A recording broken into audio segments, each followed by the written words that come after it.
कहानी की शुरुआत होती है मेन कैरेक्टर को दिखाते हुए जिसका नाम रॉय होता है। वो एक आर्मी सोल्जर है लेकिन फिलहाल एक बहुत बड़ी मुसीबत में फंस चुका है और वो मुसीबत है टाइम लूप। टाइम लूप यानी वो एक ही दिन को बार बार जी रहा है। वक्त में वो इस दिन से आगे नहीं जा पा रहा। जब रॉय मर जाता है तो वक्त रीसेट हो जाता है यानी वो दिन दोबारा वहीं चला जाता है जहाँ से शुरू हुआ था। इस तरह से वो एक ही दिन को पिछले काफी अरसे से जीता आ रहा था। तो जाहिर है वो जानता है कि किस टाइम पर क्या होने वाला है। हर रोज सुबह 7 बजे वो सोकर उठता है तो एक कातिल आकर उसे मारने की कोशिश करता है लेकिन रॉय उससे बचकर उसी को जान से मार डालता है। फिर एक हेलीकॉप्टर उसके घर के सामने आता है और एक आदमी रॉय पर गोलियों की बारिश कर देता है। अब क्योंकि उसने पहले भी ये दिन जिया होता है इसीलिए वो जानता है कि कौन सी गोली कहाँ लगेगी और कैसे बचना है। तो गोलियों से बचते हुए खिड़की से बाहर वो एक ट्रक पर कूदता। फिर जब वो सड़क पर चल रहा था तो एक गाड़ी जिसमें 2 लड़कियां थी वो उसका पीछा करने लगती है। दरअसल ये भी रॉय को मारना चाहती थी और आखिरकार वो रॉय का पीछा करते करते उसे मार ही डालती और दिन दोबारा वहीं चला जाता है जहाँ से शुरू होता है यानी रीसेट। अब इस तरह से बार बार मरने पर वो ये सीख ही लेता है कि उन लड़कियों से कैसे बचना है। जब वो उन दोनों लड़कियों से बच जाता है तो उसके सामने एक लड़की आ जाती है जो एक तलवारबाज थी। उसे तलवार काफी अच्छी चलाने आती थी। एक और कातिल है जो हर रोज उस पर बॉम्ब गिराता रहता है। अगर रॉय इन दोनों से बच भी गया तो यहाँ एक और कातिल भी है जो रॉय को मारना चाहता है और उससे काफी बहादुर भी है। अगर इससे भी वो बच गया तो इसके सामने 2 जर्मन आ जाते हैं जिनके हाथ में बड़ी बड़ी गन्स हैं। खैर जैसी तैसी अगर वो इससे भी बच जाता है तो उसका हमशक्ल एक आदमी है वो रॉय को मार देगा और इसे हम नाम देंगे रॉय नंबर 2 का। अब इस तरह से बहुत सारे लोग हैं जो रॉय को मारते रहते हैं। अगर वो एक से बच गया तो दूसरा उसे नहीं छोड़ेगा, दूसरे से भी बच गया तो तीसरा तो उसे किसी भी सूरत मार ही देगा। यानी कुछ भी कर ले वो उसे हर रोज मरना ही है चाहे वो किसी के भी हाथ से मर जाए। यही हम जान पाते हैं कि उसकी वाइफ भी है और उसकी वाइफ को रॉय के टाइम लूप के बारे में अच्छी सी पता है। एक दिन मौका देकर वो अपनी वाइफ को कॉल करता है उसके लैब में क्योंकि वो वहाँ पर काम करती है। लेकिन फोन उसकी वाइफ का बॉस उठाता है और रॉय को बताता है कि तुम्हारी वाइफ का एक्सीडेंट हुआ था जिसमें उसकी मौत हो गई। अब हर रोज रॉय एक होटल में जाता है जहाँ वो हमेशा से एक लड़की को देखता रहता है जिसे वो पसंद करता है। यही एक लड़का उसका दोस्त बन जाता है जो हमेशा से ही उसे समझाता रहता है कि कभी भी गलत काम नहीं करने चाहिए जैसे कि खून, चोरी, बाकी बुरे काम, क्योंकि इसका हमारे माशरे और सिक्योरिटी पर काफी बुरा असर पड़ता है। लेकिन रॉय उसकी बातों पर ध्यान न देते हुए उसी लड़की को देखता रहता है। फिर जैसे ही 12:48 होते हैं बहुत सारे लोग उसे मारने के लिए होटल में आते हैं। अब यहाँ रॉय अपने गुजरे हुए वक्त को याद करने लगता है, मतलब इस मुसीबत ने टाइम लूप शुरू होने से पहले का वक्त। अब रॉय की वाइफ अपने लैब में एक खास मिशन पर काम कर रही है जो कि उसके बॉस की तरफ से है। वो कॉल करके रॉय को लैब में बुलाती है। जहाँ पहुँचने पर वो अपनी वाइफ से पूछता है तुमने मुझे यहाँ क्यों बुलाया, क्या बात है। तो मजाक मजाक में उसकी वाइफ कहती है मेरी कंपनी नए लोगों को काम पर रख रही है, मैंने सोचा तुम्हें भी यहाँ जॉब दिलवा दूँ। ये कहते ही वो रॉय के जिस्म का नाप लेने लगती है और साथ ही खून और बालों का सैंपल। बाहर ही उसकी वाइफ का बॉस और उसका साथी बैठे हुए थे जो लगातार कैमरे से इनको देख रहे थे। अब जिस मिशन पर उसकी वाइफ काम कर रही थी वो एक काफी बड़ी मशीन जैसा दिख रहा था। उसे देखकर रॉय उससे पूछता है तुम इसी मिशन पर काम कर रही हो ना, ये क्या है और किस मकसद के लिए इस्तेमाल होता है। जिस पर वो कहती है ये ऐसा मिशन है जो वक्त को बदल सकता है लेकिन अगर इसका इस्तेमाल ठीक से ना किया जाए तो ये सब कुछ तबाह भी कर सकती है और लोगों की जान भी ले सकती है। इसी बीच हम जान पाते हैं कि इनका एक बेटा भी है जिसे रॉय से दूर रखकर उसकी वाइफ उसे पाल रही है। अब यहाँ बॉस का साथी आता है और उसकी वाइफ को कहता है कि बेशक ये तुम्हारा हस्बैंड है लेकिन हमारी लैब का तो नहीं है, ये बाहर का है और यहाँ पर बाहर के लोगों का आना मना है। जिस पर वो कहती है जी मुझे पता है लेकिन मैंने कोई जरूरी बात करनी थी इसलिए इन्हें बुलाना पड़ा और मैं बॉस से बात कर लूंगी इस बारे में। फिर जब रॉय वहाँ से जाने लगता है तो उसकी वाइफ कहती है मैंने तुम्हारी बर्थडे का एक गिफ्ट भेजा है, उसे खोलकर जरूर देख लेना। और हाँ एक और जरूरी बात, तुम एक लफ्ज को याद कर लो, अपने जहन में बिठा लो, तुम्हारे काम आ सकता है और वो लफ्ज है ओसाइरस। रॉय के जाने के बाद बॉस अपने साथी से कहता है कि अब तुम ऐसा करो इसका काम तमाम कर दो, कुछ लोगों की मदद से इसे मरवा दो क्योंकि जिस मिशन पर हम काम कर रहे हैं वो बहुत ही खतरनाक है और इसने क्योंकि यहाँ आकर सब कुछ देख लिया है तो बाहर जाकर वो हमारे मिशन के बारे में जरूर सबको बता देगा। अब बॉस रॉय की वाइफ को भी बुलाकर काफी डांटता है और कहता है जब तुम्हें पता है कि लैब में बाहर वाला कोई भी इंसान नहीं आ सकता तो तुमने फिर उसे यहाँ कैसे बुलाया, बहुत गलत किया तुमने, भारी कीमत अदा करनी पड़ेगी अब तुम।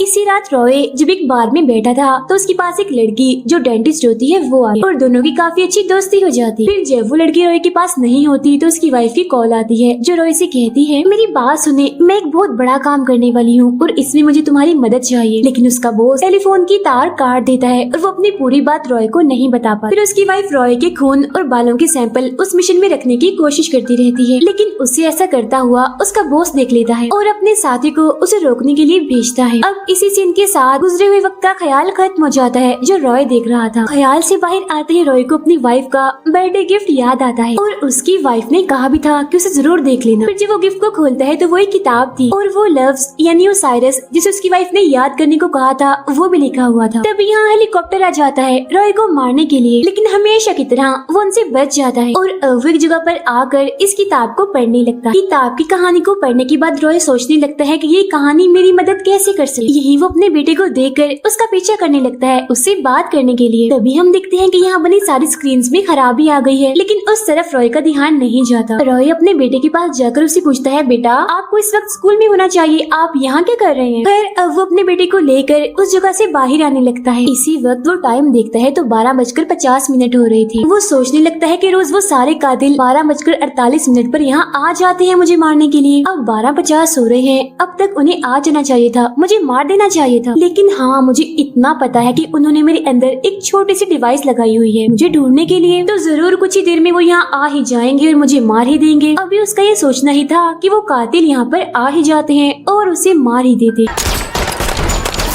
तब दिन दोबारा शुरू हो जाता है। अब रॉय अपने होटल वाले दोस्त के पास जाता है जो उसे समझा रहा था। रॉय उसे कहता है कि मुझे लगता है कि मेरे जिस्म में किसी ने छोटी सी डिवाइस लगाई हुई है मुझे ढूंढने के लिए। तुम तो इस बारे में जानते हो ना, तो बता दो वो डिवाइस कहाँ पर लगती है जिसमें। जिस पर उसका दोस्त कहता है, मुझे ज्यादा कुछ नहीं पता, लेकिन हाँ इसे 100% दांतों में लगाया जाता है। ये सुनते ही दोबारा से रॉय गुजरे हुए वक्त को याद करने लगता है। दरअसल रॉय जब डेंटिस्ट लड़की से मिला था तो उसने रॉय के ड्रिंक में कुछ मिला दिया था जिससे वो बेहोश हो गया। बेहोशी के दौरान ही डेंटिस्ट ने उसके दांतों में छोटी सी डिवाइस लगा दी और ये सब किसी और ने नहीं बल्कि उसकी वाइफ के बॉस ने करवाया। उसने डेंटिस्ट को इस्तेमाल करके रॉय के दांतों में वो डिवाइस लगवाई ताकि अगर वो एक कातिल से बच जाए तो दूसरा उसे ढूंढकर मार ही दे। ये जानने के बाद फौरन रॉय अपने दांतों से वो छोटी सी डिवाइस निकाल लेता है। तभी यहाँ रॉय नंबर 2 आता है, उसे मार देता है। अगली सुबह रॉय की आंख खुलती है। अब जाहिर है ये नया दिन था तो उसके मुंह में ये डिवाइस थी जिसे वो फौरन निकाल कर फेंक देता है। यही उसके साथ वो डेंटिस्ट भी थी जिससे वो पूछता है कि आखिर तुम्हें ऐसा करने के लिए किसने कहा, जिस पर वो बता ही देती है कि तुम्हारी वाइफ के बॉस के कहने पर मैंने ऐसा किया। अब रॉय इसी डिवाइस की मदद से सारे कातिलों को मारता रहता है। उन्हीं कातिलों में से एक का फोन लेकर वो अपनी वाइफ के बॉस को कॉल करता है और कहता है, मेरी वाइफ को तुमने मार दिया है ना, मैं इसका बदला लेने के लिए आ रहा हूँ। अब वो बॉस के लैब में जाने लगता है, लेकिन हर बार वहाँ की सिक्योरिटी उसे मारती रहती है और फिर एक दिन वो सभी को मारकर आखिरकार अंदर आ ही जाता है। लेकिन इसके सामने वो तलवारबाज लड़की आ जाती है और अब वो हर बार इसके हाथों मरता रहता है। यही उसकी वाइफ का बॉस उससे बात करता है जिससे रॉय को पता चलता है कि बॉस की लैब में जिस मिशन पर उसकी वाइफ काम कर रही थी असल में उसी मिशन का नाम ओसाइरस है, जिसके बारे में बताने के लिए उसकी वाइफ ने रॉय को वो किताब भी गिफ्ट दी थी क्योंकि डायरेक्ट वो उसे इस बारे में नहीं बता सकती। और उसकी वाइफ ने ये भी कहा था कि इससे पूरी दुनिया बर्बाद भी हो सकती है। दरअसल उसका बॉस इस मिशन के जरिए वक्त को बदलना चाहता था और पूरी दुनिया का बादशाह बनना चाहता था। अब अपने बॉस को रोकने के लिए उसकी वाइफ ने रॉय को टाइम लूप में फंसाया और मिशन में थोड़ी खराबी कर दी। अब रॉय होटल में उस लड़की के पास आता है जिसे वो देखता रहता है। वो भी दरअसल तलवारबाजी में काफी माहिर थी। रॉय उससे कहता है, मुझे भी तुम तलवारबाजी सिखा दो ना प्लीज। तब वो उसकी बात मान जाती है और रॉय को काफी अच्छी तलवारबाजी सिखा देती है।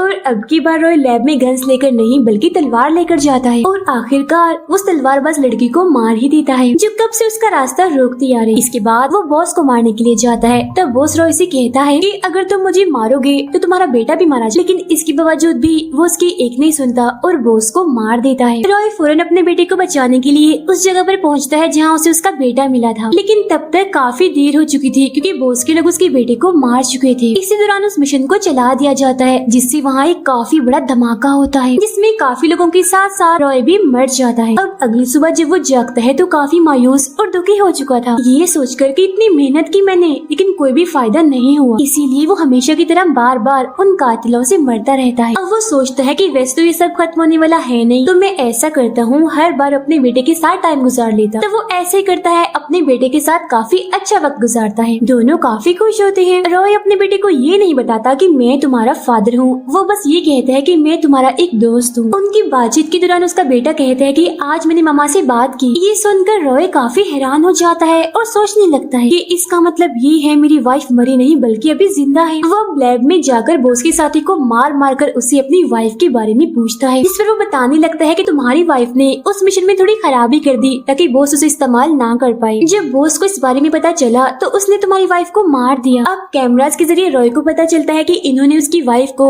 7:14 पर मारा था। तब यहाँ वो अपनी वाइफ को बचाने के लिए खुदकुशी कर लेता है। इस बार क्योंकि वो खुदकुशी करके मरा था इसीलिए वो 7 बजे जागता है। अब अपनी वाइफ को बचाने के लिए उसके पास सिर्फ 14 मिनट होते हैं। अब रॉय जहाँ था वहाँ एक हेलीकॉप्टर आता है जिसकी मदद से वो बॉस के लैब में जाता है। फिर वो एक काफी ताकतवर गन से लैब में मौजूद उन सभी लोगों को मार देता है जिन्होंने 7:14 पर उसकी वाइफ को मारना था। इस तरह से उसे बचा लेता है। यहाँ रॉय की वाइफ उससे माफी मांगती है कि प्लीज मुझे माफ कर देना, ना चाहते हुए भी मुझे तुम्हें उस टाइम लूप में फंसाना पड़ा क्योंकि बॉस को रोकने के लिए मेरे पास और कोई रास्ता नहीं था। और ये बात तुम्हें मैं डायरेक्ट साफ साफ नहीं बता सकती थी क्योंकि बॉस के लोगों ने मुसलसल मेरे ऊपर नजर रखी हुई, इसीलिए मैंने तुम्हें टाइम लूप में फंसाया और इस मिशन में थोड़ी खराबी कर दी। ये खराबी भी तुम्हारे जरिए ही की मैंने, क्योंकि तुम्हारे बालों का और खून का जो सैंपल मैंने लिया था उसे ठीक मौका देकर मैंने इस मिशन में डाल ही दिया। इसीलिए अब तुम्हें इस मिशन जो एक मशीन जैसी है इसमें जाकर सब कुछ ठीक कर सकते हो। मतलब अगर तुम इस मिशन में जाओगे तो टाइम रीसेट हो जाएगा और तुम अपने वक्त को दोबारा से शुरू कर सकते हो, यानी कि टाइम लूप से तुम्हारी जान छूट जाएगी, टाइम लूप खत्म हो जाएगा और तुम दिन में आगे बढ़ जाओगे। यहाँ उसकी वाइफ की आंखें भर आती हैं कि जिस रॉय को मैं चाहती थी